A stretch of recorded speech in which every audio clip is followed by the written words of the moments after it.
दोस्तों कैसे हैं आप लोग। आई होप कि दोस्तों आप लोग मस्त होंगे, स्वस्थ होंगे। दोस्तों हाजिर हूँ एक बहुत ही नॉलेजेबल और बहुत ही जानकारी से रिलेटेड वीडियो के साथ में दोस्तों।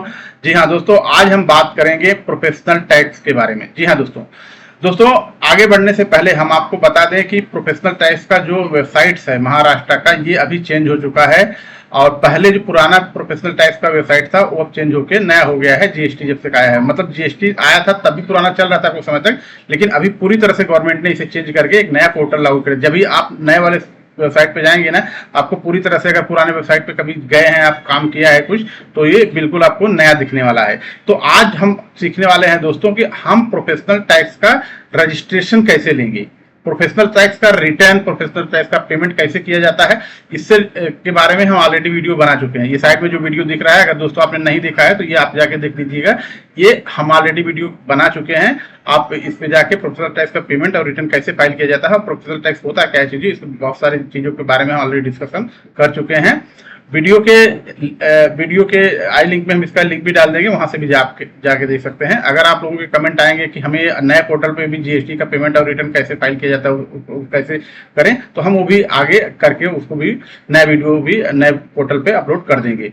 बट अभी आज हम बात करेंगे कि जीएसटी का रजिस्ट्रेशन, पीटीआरसी और पीटीईसी का रजिस्ट्रेशन कैसे लें, मतलब नंबर कैसे लेंगे। जिस तरह से हम जीएसटी का नंबर लेते हैं तब जीएसटी रिटर्न फाइल करते थे, उसी तरह से पहले हमारे पास प्रोफेशनल टैक्स नंबर होना चाहिए, तभी तो हम जाके वो पेमेंट करेंगे या रिटर्न फाइल करेंगे। तो दोस्तों आगे बढ़ने से पहले हम दो चीजें दोस्तों फटाफट बोलना चाहेंगे। दोस्तों पहला ये कि अगर आप चैनल पर नए हैं तो दोस्तों चैनल को सब्सक्राइब कर लीजिएगा। दोस्तों वीडियो पसंद आते हैं तो लाइक जरूर कीजिएगा। दोस्तों इससे हमें क्या है, मोटिवेशन मिलता है, थोड़ा हौसला मिलता है आपके लिए बहुत सारे नॉलेजेबल वीडियो लाने के लिए, और हमें और अधिक मेहनत करने के लिए हौसला मिलता है दोस्तों, थोड़ा मोटिवेशन मिल जाता है अगर आप लाइक और सब्सक्राइब करते हैं तो। और दूसरा दोस्तों हम बात करना चाहेंगे कि पीटीआरसी और पीटीईसी होता क्या है, इसके बारे में थोड़ा सा आपको हम बता दें, फिर आगे का प्रोसीजर फटाफट चालू कर लेते हैं।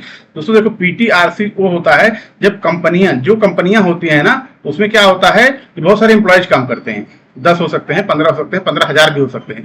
तो वो एम्प्लॉयज का सैलरी में से कुछ डिडक्शन होता है प्रोफेशनल टैक्स के तौर पर, कंपनियां काटती हैं, ये हर कंपनी काटती है। तो और उसको महीने महीने या क्वार्टरली भरती है। तो कंपनियां जब रजिस्ट्रेशन लेती हैं एम्प्लॉयज के काटे हुए प्रोफेशनल टैक्स को भरने के लिए, तो उन कंपनियों को पीटीआरसी यानी प्रोफेशनल टैक्स रजिस्ट्रेशन सर्टिफिकेट लेना पड़ता है। तो वो जो है अपना महीने महीने का सैलरी देती हैं, काटती हैं, भरती हैं, बाद में रिटर्न फाइल कर देती हैं, उनका प्रोसीजर क्लोज होता है। दूसरा दोस्तों होता है पीटीईसी यानी प्रोफेशनल टैक्स इनरोलमेंट सर्टिफिकेट। तो प्रोफेशनल टैक्स इनरोलमेंट सर्टिफिकेट किसके लिए होता है कि जो ऐसे दोस्तों जो होते हैं बहुत सारे प्रोफेशनल जो जॉब तो नहीं कर रहे हैं, मतलब नौकरी नहीं कर रहे हैं, वो कहीं सैलरी उनकी नहीं सैलरी नहीं मिल रही है कि उनका जो है वहां पे प्रोफेशनल टैक्स कटे, बट वो प्रोफेशनल कर रहे हैं, जैसे इंजीनियर हो गए, डॉक्टर हो गए, प्रोप्राइटर हो गए, पार्टनर हो गए, तो इस तरह से चार्टर्ड अकाउंटेंट हो गए, बहुत सारे प्रोफेशनल्स होते हैं इस तरह से जो जिनकी इनकम होती है, बट तो उनको वो तो कहीं सैलरी नहीं कर रहे हैं कि कोई एम्प्लॉयर जो है उनका सैलरी देके उनका प्रोफेशनल टैक्स काट के भरेगा। तो उनके लिए जरूरी हो जाता है कि वो खुद से अपना एक रजिस्ट्रेशन सर्टिफिकेट लें और अपना जो है जीएसटी का अपना जो प्रोफेशनल टैक्स खुद से ही भर दें। और वो दोस्तों अमाउंट बहुत छोटा ही होता है, 2500 रुपये साल का होता है, ऐसा बहुत बड़ा अमाउंट नहीं होता है। 200 रुपये पर मंथ और फरवरी महीने में 300 रुपये, यानी 2500 रुपये साल का होता है। तो वो सर्टिफिकेट लेके आप भी अपना आसानी से फाइल कर सकते हैं, रिटर्न भर सकते हैं और रिटर्न भी फाइल कर सकते हैं। अगर आपके पास सर्टिफिकेट है तो पेमेंट भी कर सकते हैं, बहुत इजी होता है। तो बट मेन चीज क्या होता है, सबसे पहले सर्टिफिकेट लेना। तो सर्टिफिकेट कैसे लिया जाए, आज हम उसके बारे में बात करने वाले हैं। तो दोस्तों अभी नई साइट आ गई, नई साइट पे प्रोफेशनल टैक्स का पीटीईसी नंबर कैसे लिया जाता है, हम उसके बारे में बात कर लेते हैं। और फटाफट चलिए आपको लाइव करके दिखाते हैं कि किस तरह से आप जो है तुरंत जो है प्रोफेशनल टैक्स पीटीआरसी पीटीईसी जो है फाइल करेंगे और आपको सर्टिफिकेट भी तुरंत का तुरंत मिल जाता है। तो चलिए अभी आपको करना क्या है, सबसे पहले दोस्तों आपको जाना है www.mahagst.in की साइट पे। तो इस तरह का साइट आपके सामने खुल के आ जाएगा। तो आपको यहाँ पे पहले वाले साइट पे क्लिक कर देना है। दोस्तों जैसे ही पहले वाली साइट पे आप क्लिक करेंगे ना, तब आपको ये नया वाला जो पोर्टल है जीएसटी का, महावाइट जीएसटी का, इस तरह से खुल के आ जाएगा। तो आप यहाँ पे आपको जैसे क्लिक करेंगे तो आपको इंग्लिश में भी आ सकता है, मराठी में आ सकता है, आप जिसमें कंफर्टेबल है उस हिसाब से आप सिलेक्ट कर सकते हैं। तो देखिए अब यहाँ पे देख दिया है, अगर आपको जीएसटी से रिलेटेड जाना है जीएसटी पे जाइए, वैट से रिलेटेड जाना तो वैट पे जाइए, सीएसटी से ज्यादा रिलेटेड है तो सीएसटी पे जाइए। और पीटीआरसी हम बात करने वाले हैं दोस्तों आज पीटीआरसी के बारे में। हम आएंगे प्रोफेशनल टैक्स। यहाँ पे देखिए प्रोफेशनल टैक्स के बारे में। तो यहाँ पे देखो क्या दिया है, Maharashtra state on professional tax trade calling and enrolment act 1975। तो हमें आज सीखना क्या है, अगर आपके पास पहले से ही आपने लॉगिन आईडी पासवर्ड बना के रखा है तो आप इस पे जाएंगे, लॉगिन फॉर एग्जिस्टिंग डीलर। और अगर आपने अभी कुछ भी नहीं किया, मतलब आप शुरुआत ही करने वाले हैं, तो आप इसके ऊपर वाले पे जाएंगे, न्यू डीलर रजिस्ट्रेशन। तो हम भी बिल्कुल नया सर्टिफिकेट लेने जा रहे हैं, तो हम पहले वाले पे क्लिक करेंगे, न्यू डीलर सर्टिफिकेट पे। तो जैसे ही दोस्तों इस पे क्लिक करेंगे ना, देखिए अब इस तरह से कुछ आपके सामने खुल के आ जाएगा। यहाँ पे बहुत सारा चीजें दिए हैं, आप अगर इसको यहाँ पे जाएंगे तो जाकर मैनुअली पढ़ भी सकते हैं, बट हमें अभी प्रोसीजर आगे करना है, तो हम प्रोसीड पे क्लिक करेंगे। जैसे प्रोसीड पे क्लिक करेंगे दोस्तों, इस तरह से फॉर्म जो है आपके सामने टेम्परेरी खुल के आ जाएगा कि आप यहाँ पे अपना यूजर आईडी और पासवर्ड बनाइए। अब देखिए ऊपर क्या लिखा हुआ है, प्रोफेशनल टैक्स, ये तो ऐसे ही रहने देना है। दूसरे वाले पे क्लिक करना है। अब यहाँ पे दिया है बोथ, आपको आप एप्लीकेशन किसके लिए करने हैं, पीटीआरसी के लिए करना है या पीटीईसी के लिए करना है। तो हमें करना है यहाँ पे पीटीईसी के बारे में, तो पीटीईसी पे क्लिक करेंगे। तो पीटीईसी हमारा हो गया। अब यहाँ पे दे रहा है इंटर टाइप आइडेंटिफिकेट, तो यहाँ पे जैसे ही आप क्लिक करेंगे, अब यहाँ पे दो तरह से आप कर सकते हैं, आप पैन के बेस से भी कर सकते हैं, टैन के बेस से। अगर आपके पास टैन नहीं है तो आप पैन के बेस पे जाइए। तो हम पैन के बेस पे जाएंगे और यहाँ पे बोल रहा है कि यहाँ पे पैन नंबर अपना डाल दीजिए। तो हम क्या करेंगे, यहाँ पे अपना सीधा पैन नंबर डालने के बाद दोस्तों यहाँ वैलिड करने के लिए बोलेगा, वैलिड कर दीजिए। और उसके बाद यहाँ पे कॉन्स्टिट्यूशन यानी प्रोप्राइटर ऑटोमेटिक आ जाएगा, इसमें आपको लिखने करने की जरूरत नहीं है। फिर उसके बाद वेरीफाई करने के लिए बोलेगा, वेरीफाई पे क्लिक कर दीजिए। और यहाँ पे जो है आप नाम भी डालने के लिए बोलेगा, तो जो पैन पे नाम है ना, एग्जैक्ट नाम यहाँ पे आपको डालना पड़ेगा। तो यहाँ पे आप नाम डाल दीजिए। तो देखिए दोस्तों, अभी हमने सारा चीजें डाल दिया है, पैन नंबर डाल दिया, पैन ले लिया, अपना पैन नंबर डाल दिया, कॉन्स्टिट्यूशन ऑटोमेटिक आ गया, मीरा बंधु ये हमने डाल दिया, लीगल नेम जो भी पैन पे पैन कार्ड का नाम है वो डाल दिया, और फादर नाम डाल दिया जो पैन कार्ड पे है, एकदम एग्जैक्ट टू एग्जैक्ट डालना है, स्पेल टू स्पेल, कोई भी मिस्टेक यहाँ पे नहीं चाहिए। और यहाँ पे डेट ऑफ बर्थ डाल दिया, वो भी जो पैन पे है। तो अभी हम इसको वेरीफाई पे क्लिक करेंगे। तो देखिए अब यहाँ पे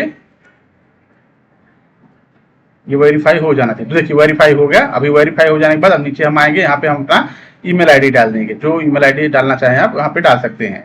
तो हम यहाँ पे अपना ईमेल आईडी डाल देंगे, और साथ में यहाँ पे नीचे देखिए फोन नंबर मोबाइल नंबर डालने के लिए। तो यहाँ पे ईमेल आईडी और यहाँ पे फोन नंबर में डालना है, वो डालना है, उसपे ओटीपी आएगा, वही वेरीफाई करेगा। तो आपको वो ईमेल और फोन नंबर डालना है जो आपके सामने तुरंत उपलब्ध हो। तो हम यहाँ पे सबसे पहले वो ईमेल आईडी डाल देते हैं। तो यहाँ पे देखिए मेल पे ओटीपी आ चुका है, तो ये मेल का ओटीपी जो है हम यहाँ पे सबमिट कर देंगे।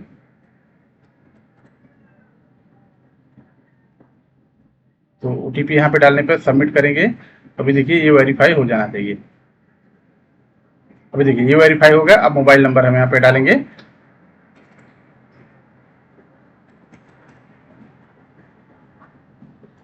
और यहाँ पे भी ओटीपी मंगा लेंगे। तो अभी ओटीपी जैसे ही आएगा, देखिए अब यहाँ पे जैसे ही हमने क्लिक किया दोस्तों, अब मोबाइल पे एक ओटीपी आया है, मोबाइल का ओटीपी भी यहाँ पे हम डाल देंगे। तो मोबाइल का ओटीपी डालने के बाद देखिए यहाँ पे भी सबमिट करेंगे, तभी ये भी वेरीफाई हो जाना चाहिए दोस्तों। ये देखिए ये भी वेरीफाई हो गया। तो अभी देखिए पूरा प्रोसीजर हो गया। तो देखिए दोस्तों अभी पूरा प्रोसीजर हो गया है, सब चीजें यहाँ पे आ चुकी हैं। आप जो है हम यहाँ पे क्रिएट पे क्लिक कर देंगे।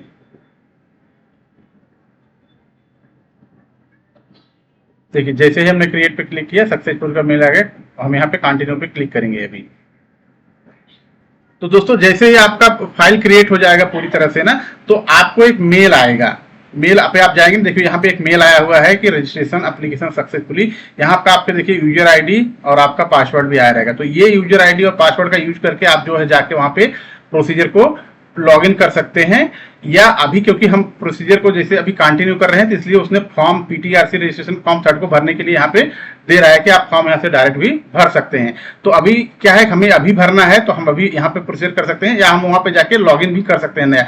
ये जो आपको यूजर आईडी पासवर्ड मिला है, 15 दिन तक वैलिड रहेगा। आप 15 दिन में कभी भी कर सकते हो। मान लो आज आपको नहीं करना है, आप 15 दिन में कभी भी यूजर आईडी पासवर्ड लॉगिन करके नया पासवर्ड, नया अपना ये फॉर्म जो है पीटीआरसी फॉर्म को कंप्लीट कर सकते हो 15 दिन तक। 15 दिन के बाद करेंगे तो फिर वो एक्सपायर हो जाएगा, फिर से आपको सेम प्रोसीजर फिर से करना पड़ेगा। तो दोस्तों यहाँ पे अभी करना क्या है, फटाफट हम एक बार देख लेते हैं। देखिए पैन नंबर आपने डाला है, इसलिए पैन नंबर वो आपका वही आएगा। आपको यहाँ पे पैन नंबर की एक कॉपी अटैच करनी पड़ेगी, यहाँ चूज करके अटैच कर सकते हैं। उसके बाद प्रोप्राइटरशिप कंट्रीब्यूशन आपका ऑटोमेटिक आएगा, नाम आपका ऑटोमेटिक आ जाएगा। इसके बाद नीचे दोस्तों यहाँ पे सरनेम, फर्स्ट नेम और मिडिल नेम, ये जो आपका नाम है पैन पे वो यहाँ पे डालना पड़ेगा, साथ में मोबाइल नंबर और ईमेल आईडी आपको यहाँ पे डालना पड़ेगा। डेट ऑफ बर्थ आपका पैन के बेस पे ऑटोमेटिक आ जाएगा। Nature of business, nature of business में जो भी आपका बिजनेस है वो सेलेक्ट करना पड़ेगा। तो यहाँ पे जाएंगे तो आपको बहुत सारे बिजनेस रहेंगे, जो आपका बिजनेस हो सेलेक्ट कर लेने का इस तरह से। तभी जैसे हमारा बिजनेस है कुरियर सर्विसेज का, तो हम यहाँ पे ढूंढेंगे कुरियर सर्विस। देखिए यहाँ पे दिया है कुरियर सर्विस, तो कुरियर सर्विसेज यहाँ सेलेक्ट कर लेंगे। यहाँ पे देखो दोस्तों दिया है एंटिटी। एंटिटी का मतलब क्या होता है कि आप कौन से जो है एंटिटी में आते हैं। अगर यहाँ पे जैसे क्लिक करेंगे ना बहुत सारा एंटिटी आएगा, तो अभी हमारा एंटिटी जो आएगा 2A आएगा, क्योंकि अगर आपके पास जीएसटी के साथ में मतलब आपने जीएसटी नंबर भी लिया हुआ है, मतलब जीएसटी का रिटर्न भी आपका फाइल होता है, तो आपको 2A में आएगा। देखो यहाँ पे नीचे लिखा हुआ है person registered under the Maharashtra goods and service tax. अगर दोस्तों आपको ज्यादा समझ में नहीं आता तो ये जो ऊपर दिया है क्लिक हेयर टू व्यू, तो इस पे आप जब क्लिक करेंगे यहाँ पे, तो यहाँ पे जो है बहुत सारी चीजों के बारे में आपको यहाँ पे दिखाएगा कि कौन से कोड, जितने सारे वहाँ कोड दिख रहे हैं ना 1 2 3 4, मतलब यहाँ बहुत सारे कोड दिए हैं कि आप यहाँ पे देख के पढ़ सकते हैं कि आप कौन से कोड में आएंगे। तो आप जिस कोड में जिस चीज के लिए रजिस्ट्रेशन लेना चाहते हैं वो यहाँ पे नंबर दिया है 1 2 3 4 5 6 7, से करते जाएंगे ना बहुत सारा 12 से 20। अभी देखो हमने जैसे 20A सेलेक्ट किया है, 20A सेलेक्ट हमने इसलिए कर रहे हैं क्योंकि हम जो है यहाँ पे जो है goods and Maharashtra goods and service tax के अंदर भी मतलब जीएसटी का हमारे पास रजिस्ट्रेशन है, इसलिए हम यहाँ पे जो है जा रहे हैं। तो इसलिए हमने यहाँ पे गुड्स एंड सर्विस टैक्स का लिया हुआ है। तो दोस्तों आपको यहाँ पे जो भी सिलेक्ट करना है आप यहाँ जाके कर सकते हैं। तो अभी यहाँ पे फिर से हम यहाँ पे वापस आ जाएंगे। देखिए हमने यहाँ पे सिलेक्ट कर लिया है 2A हमारा था। उसके बाद हम नीचे आएंगे। अब यहाँ पे डेट दे रहा है कि मतलब कौन से डेट में आपको सेलेक्ट करना है। तो डेट जो है सिंपली आपको इसी साल का लेना, जिस डेट में आप कर रहे हैं। जैसे जनवरी, अभी मान लो फरवरी चल रहा है तो आप जनवरी से ले लीजिए, महीने पीछे ले लेंगे। जनवरी फरवरी चल रहा है, फरवरी भी डालेंगे। जिस महीने में आप रजिस्ट्रेशन कर रहे हैं वो भी डालेंगे तो भी चलेगा। तो अब उसके बाद क्या है, यहाँ पे देखो नीचे एड्रेस दिया है, मतलब आपका रजिस्ट्रेशन एड्रेस होना चाहिए। तो आप रजिस्ट्रेशन जो एड्रेस है रजिस्ट्रेशन रेसिडेंशियल वो पूरा यहाँ पे रेसिडेंशियल डाल दीजिए। और उसके बाद नीचे यहाँ पे बिजनेस का एड्रेस पूछ रहा है, मतलब आपका अगर रेसिडेंशियल एड्रेस और बिजनेस एड्रेस सेम ही है तो आप सेम यहाँ पे डालिए, या आपका अलग है तो यहाँ पे आप बिजनेस वाला एड्रेस यहाँ पे आप डाल सकते हो। तो बिजनेस एड्रेस डालने के बाद यहाँ पे आपको मोबाइल नंबर डालना है, यहाँ पे ईमेल आईडी डालना है, और इसके बाद दोस्तों यहाँ पे आपके बैंक का डिटेल डालना है, आईएफएससी कोड, बैंक का नाम और बैंक का ब्रांच, ये सब अकाउंट नंबर, ये सब यहाँ प्रॉपर्ली करंट अकाउंट है सेविंग अकाउंट। नॉर्मली दोस्तों करंट अकाउंट डालना, क्योंकि जब आपका जीएसटी नंबर होता है, जब आपने जीएसटी नंबर लिया है इसका मतलब करंट अकाउंट आपका होना चाहिए। तो करंट अकाउंट ही डालना चाहिए, क्योंकि आपकी बिजनेस की एक्टिविटी है, आप प्रोप्राइटर हो या पार्टनर हो जो भी हो, तो आपको करंट अकाउंट होना चाहिए। नहीं है तो आप करंट अकाउंट ओपन करवा लेने का। तो यहाँ पे बैंक का डिटेल डालने के बाद दोस्तों यहाँ पे नीचे आएंगे तो अदर इन्फॉर्मेशन देखिए कुछ दिया है, ये इसको खास करके अगर भरना है, यहाँ पे जैसे जीएसटी नंबर है तो डाल दीजिए, नहीं भरना है तो नहीं डालना है हमको। और उसके बाद नीचे जाके देख सकते हैं। उसके बाद यहाँ पे देखो डिक्लेरेशन, ये वाला पोर्शन जो है डिक्लेरेशन का, यहाँ पे जो है इसको टिक करना है, इसको टिक कर देने का ऐसे। और यहाँ पे प्लेस ऑफ बिजनेस में अगर कुछ और अदर डॉक्यूमेंट यहाँ पे अपलोड करना है तो कीजिए, अदरवाइज यहाँ पे प्लेस में आपको डालना है मुंबई डाल देना है। नॉर्मली जो आप जहाँ से कर रहे हैं, अभी हम मुंबई से कर रहे हैं तो हम मुंबई डालेंगे, या आप जहाँ से भी आप जो कर रहे हैं वहाँ पे आप इसको डाल सकते हैं। सिंपल सा मुंबई डाल दीजिए, यहाँ पे आपका नाम डाल दीजिए, जो नाम है आपका एंटिटी का जो नाम है, मतलब जो आप पैन पे नाम है वो नाम डाल दीजिए, डेट ऑटोमेटिक आ जाएगा। उसके बाद जो है सिलेक्ट अथॉरिटी यहाँ पे सिलेक्ट कर लीजिएगा कि आप प्रोप्राइटर हो, तो हम प्रोप्राइटर का केस में करें तो डाल देंगे यहाँ पे प्रोप्राइटर का नाम, ठीक है। उसके बाद सीधा सिंपल जब सारे आपके डिटेल फिलअप हो जाते हैं तो आपको क्या करना है, सबमिट पे क्लिक कर देना है। तो दोस्तों इस तरह से सारे डिटेल आपको फिल करने के बाद, सारे डिटेल जब फिल हो जाएंगे तो आपको सिंपली क्या करना है, आपको कुछ नहीं करना है दोस्तों, आप सिंपली सबमिट पे क्लिक कर देना है इस तरह से। जैसे ही दोस्तों देखो सबमिट पे क्लिक करेंगे, अब यहाँ पे पूछ रहा है कि कंफर्म कर रहा है कि क्या आप सचमुच में सबमिट करना चाहते हैं कि अभी कुछ और। तो दोस्तों देखिए जैसे ही आपने ओके पे क्लिक किया ना, अभी आपका आरसी यानी रजिस्ट्रेशन सर्टिफिकेट, एक्नॉलेजमेंट नंबर और स्टेटस जो है स्टेटस सक्सेस करके इस तरह से वेबसाइट पे पूरा डिस्प्ले होने लगेगा। और आप यहाँ से जो है आरसी के कॉलम में जाके यहाँ पे आरसी को डाउनलोड कर सकते हैं, यानी रजिस्ट्रेशन सर्टिफिकेट को डाउनलोड कर सकते हैं, उसे अपने सेव कर सकते हैं। तो दोस्तों ये होता है पूरा प्रोसीजर जो है प्रोफेशनल टैक्स पीटीईसी को पीटीईसी या पीटीआरसी का रजिस्ट्रेशन लेने का। इसी तरह से पूरा प्रोसीजर किया जाता है दोस्तों अगर ये वीडियो पसंद आया तो एक लाइक कीजिएगा, चैनल पर नए हैं तो सब्सक्राइब कीजिएगा। मिलते हैं इसी तरह से नेक्स्ट नॉलेजेबल वीडियो के साथ में। Thanks for watching.